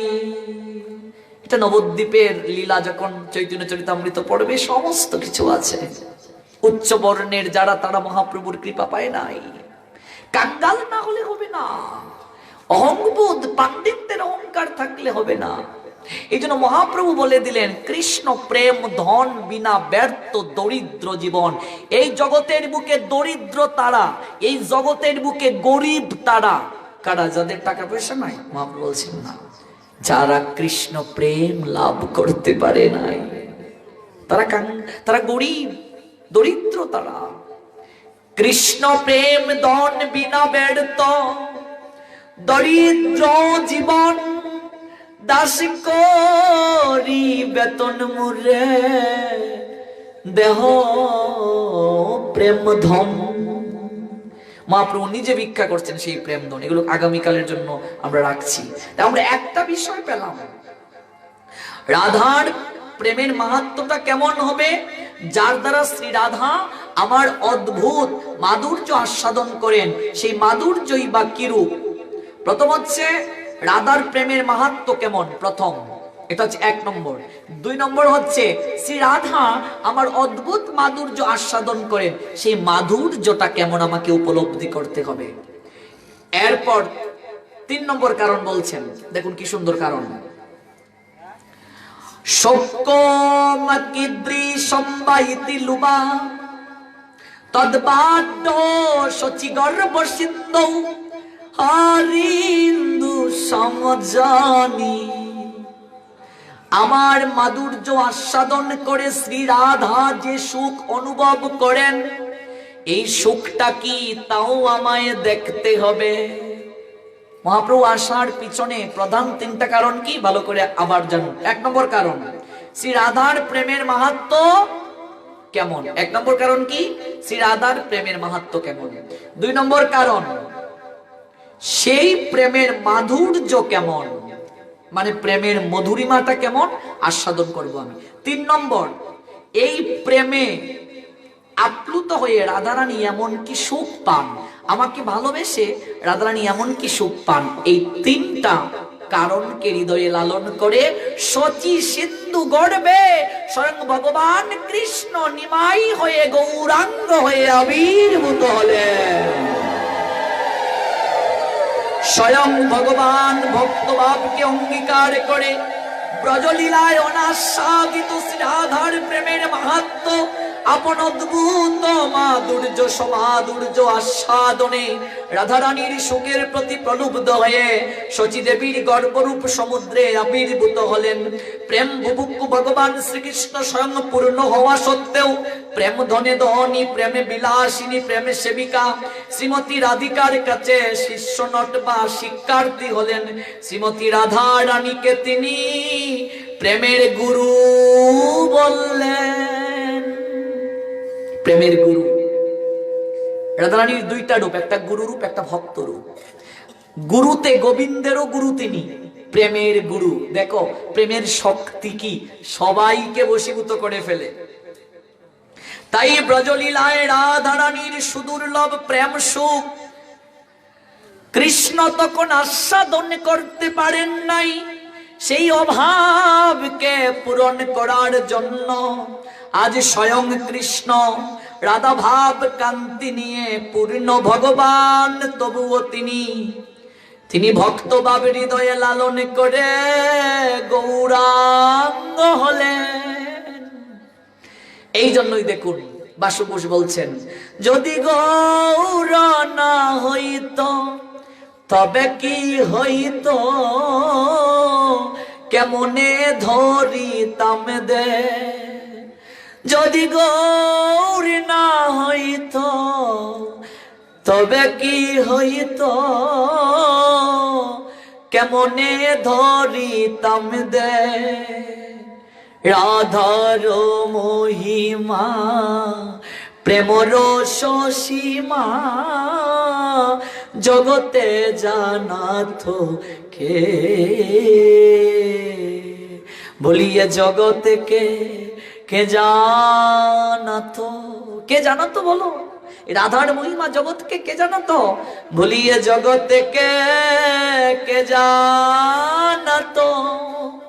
রাধার মহিমা প্রেম রস সীমা এ জগৎকে কে জানাতো। যদি গৌর না হইত তবে কি হইত, কেমনে ধরিতাম দে। যদি গৌর না হইত তবে কি হইত, কেমনে ধরিতাম দে। রাধার মহিমা প্রেম রস সীমা জগতে জানা তোকে, রাধার মহিমা প্রেম রস সীমা, জগতে জানা তোকে, ভুলিয়ে জগৎকে কে জানা তো, রাধার মহিমা প্রেম রস সীমা, এ জগৎকে কে জানা তো। আজ গৌরাঙ্গ সুন্দর, রাধা প্রেম ভাবে বিভুর তনু, রাধা ভাব নিয়ে আসলেন। আরেকটা কারণও আছে, রাধা রানী গোবিন্দের কাছে প্রার্থনা করেছিলেন, হে গোবিন্দ, আমি প্রতিটা যুগে যুগে আমি নারী হয়ে লীলায় অংশগ্রহণ করলাম, হে গোবিন্দ, আমি এই লীলাতে পুরুষ হতে চাই। নারী জীবনের মতো কষ্টের জীবন আর কিছু হয় না গো, এর মতো কষ্টের জীবন আর হয় না। এই জন্য বলছেন, আমি পুরুষ দেহে লীলায় যেতে চাই। গোবিন্দ বললেন তথাস্তু। তাহলে এই রাধারানী এই কলিযুগে কি হয়ে আসলেন? ওই রাধারানী আসলেন গদাধর পণ্ডিত হয়ে। পঞ্চতত্ত্বের মাঝে মহাপ্রভুকে দেখো, ব্রজের নিমাই, ওই কলিযুগে হলেন কে? ব্রজের কে? কানাই। ব্রজের কানাই কলিতে হলেন নিমাই, আর ব্রজের বলাই কলিতে হলেন নিতাই। অর্থাৎ স্বয়ং কৃষ্ণ মহাপ্রভু বা নিমাই হয়ে আসলেন। এই যে আমরা শ্রীকৃষ্ণ চৈতন্য বলি, তারই তো এক একটা নাম। মহাপ্রভুর নামে শ্রীকৃষ্ণ চৈতন্য, তার নামেই নিমাই, তার নামেই গৌর, তার নামেই গৌর সুন্দর, তার নামেই গৌর হরি, তার নামেই গুড়াচাঁদ, তার নামেই বিশ্বম্বর, তার নামেই গৌরাঙ্গ, এক এক নাম। তো মহাপ্রভু শ্রীকৃষ্ণ চৈতন্য অর্থাৎ ব্রজের কানাই কলিতে হলেন নিমাই। পঞ্চতত্ত্বের মাঝে আমরা যে শ্রীকৃষ্ণ চৈতন্য মহাপ্রভুকে দেখি, তিনি হলেন স্বয়ং কৃষ্ণ এবং রাধা ভাবে বিভুর, রাধা কৃষ্ণের মিলিত তনু। নিত্যানন্দ বলরাম নিত্যানন্দ, অদ্বৈতকে মহাবিষ্ণু আর সদা শিবের মিলিত তনু। আর গদাধর পণ্ডিত হলেন স্বয়ং রাধারানী, আর শ্রীবাসকে দেবর্ষি নারদ হলেন শ্রীবাস। তো দেবর্ষি নারদকে কেন অধিকার দিলেন? তার পিছনে অনেক কারণ। এই জন্য এক দুদিনে এগুলো তো আমরা প্রাথমিক বিষয়ই শুনতে পারছি না। গৌর কথা শোনা দরকার। কলিগত জীবের সবচেয়ে বেশি এই গৌর কথাকে আগে শুনতে হবে। গৌর লীলাকে বাদ দিয়ে ব্রজলীলায় যাওয়া যাবে না। আপনি নবদ্বীপ পরিক্রমা না করে আপনি বৃন্দাবন পরিক্রমা করতে পারেন না। আপনি গৌরাঙ্গকে বাদ দিয়ে আপনি কৃষ্ণ লীলায় যেতে পারবেন না। কৃষ্ণকে চিনালো কে জগতে? আজকে বৃন্দাবন বলে চিৎকার চেঁচামেচি করি, বৃন্দাবন তো লুপ্ত হয়ে গিয়েছিল, উদ্ধার করলো কে? মহাপ্রভু তীর্থগুলোকে উদ্ধার করলেন। আজকে আমরা ভাগবত শুনি, ভাগবতকে জগতের বুকে প্রকাশিত করে দিল কে? প্রচার করলো কে? আমার মহাপ্রভু। আজকে আমরা বিগ্রহ সেবা করছি, কার অবদান? বিষ্ণুপ্রিয়ার অবদান, গৌরাঙ্গের বিগ্রহ। আর রাধা গোবিন্দের বিগ্রহের অধিকার কে দিলেন? গৌরাঙ্গ সুন্দর আমাদেরকে দিলেন, তার আনুগত্যে সর্বস্বামী পাদ আমাদেরকে দিলেন। মহাপ্রভু না আসলে আজকে হিন্দু খুঁজে পাওয়া যেত না, যে পরিস্থিতি ছিল সমাজের। মহাপ্রভু এসেই তো আজকে এই ধর্মটাকে উচ্চ স্তরে আসীন করলেন। পৃথিবীতে আছে যত নগরাদি গ্রাম, সর্বত্র প্রচারিত হইবে মোর নাম। আজকে মহাপ্রভুর বাণী দেখো সার্থক হচ্ছে। আমি বিশ্বাস করি আজকে গীতা পাঠে যে ভক্ত হয়, বলুন আজ থেকে 20 বছর পূর্বে এরকম ভক্ত হতো? আজকে গীতা পাঠে, আমি আমার পাঠেই বলি, গুরুদেবের কৃপায়, গৌরাঙ্গের কৃপায় হাজার হাজার ভক্ত হয়। কই আমরা আমার বয়স আর কি, আমি ছোটবেলায় দেখেছি আমাদের এলাকায় গীতা পাঠে 5-10 জন বসে, বৃদ্ধ লোক যারা, তারা আসতেন আর একজন এসে কোনো ক্রমে একটু গীতার শ্লোক উচ্চারণ করে চলে যেতেন। আজকে এই আমার বয়সী যুবক যুবতীরা দল বেঁধে বেঁধে আসছে, বহু দূর দূরান্ত থেকে ব্যবসায়ী চাকরিজীবী আসছেন। কারণ কি? এটাই গৌরাঙ্গের কৃপা। কৃপা না হলে আসতে পারবেন না, সংসার সহজে ছাড়বে না আপনাকে। কৃপা হয়েছে বলেই আপনি এসেছেন। আর কৃপা না করলেই মাতাজিরা এত সুন্দর আয়োজন করতে পারতেন না। আপনাদের নাম সার্থক, এত সুন্দর নাম ব্রজগোপী। ব্রজগোপীদের কৃপা আছে আপনাদের প্রতি, গৌরাঙ্গের কৃপা আছে আপনাদের প্রতি, নাহলে এত সুন্দর অনুষ্ঠান।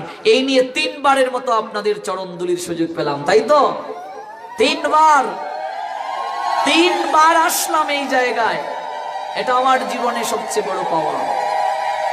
অন্যান্য আলোচকরা তো একবার আসার পর আর খবর নেই, কিন্তু আপনারা যে আমাকে এত ভালোবাসেন, 3 বার আসলাম। ভবিষ্যতেও চরণধুলি পাওয়ার আশা আছে না নেই? আছে, মাতাজিরা বলছেন। হরি বল, আছে। তো এই যে প্রেম ভক্তি, এই প্রেম ভক্তি না উদিত হলে সম্ভব নয়। প্রেম ভক্তি উদিত হয়েছে বলেই সম্ভব। এই গৌরাঙ্গ সুন্দর এসে জগৎ জীবকে এটা দেখালেন, এর আগে কেউ জানতো না। ব্রজের গোপনীয় লীলা, ব্রজ লীলা জগৎবাসী জানতো না। আমার মহাপ্রভু এসে জগৎ জীবকে জানালেন। ওই 6 গোস্বামীপাদ মহাপ্রভুর আনুগত্যে এই লীলাগুলোকে জগতের বুকে জানালেন। এই জন্যই বলছেন, এমন গৌরাঙ্গ বিনে নাই আর, হেন অবতার হবে কি হয়েছে, হেন প্রেম পরচার। দুরমতি অতি পতিত পাষণ্ডী প্রাণে না মারিল যারে, হরিনাম দিয়া হৃদয়ে সুদিল যাচ্ছে গিয়া ঘরে ঘরে। এই ব্যাখ্যাগুলো আমরা আগামীকাল শুনবো। রাধারানী প্রার্থনা করলেন, ভগবান বললেন তুমি যাবে পুরুষ দেখে। আসলেন গদাধর হয়ে রাধারানী। মহাপ্রভু রাধা ভাবে বিভোর হলেন। একই অঙ্গে 2টা রূপ। আমার মহাপ্রভুর এক অঙ্গে 2 রূপ, কখনো কৃষ্ণ কখনো রাধা। একই অঙ্গে এত রূপ, আমরা কীর্তন গাই, একই অঙ্গে এত রূপ, একই অঙ্গে এত রূপ। নয়ন দেখে নয়না না ভরে, নয়নে দেখে ভরে না, এত রূপ। একই অঙ্গে এত রূপ, কখনো কৃষ্ণ ভাব কখনো রাধা ভাব। রাধা ভাবে বিভোর গোড়া গৌরাঙ্গ। ভিডিওটি আপনার ভালো লাগলে লাইক, কমেন্ট এবং সাবস্ক্রাইব করুন।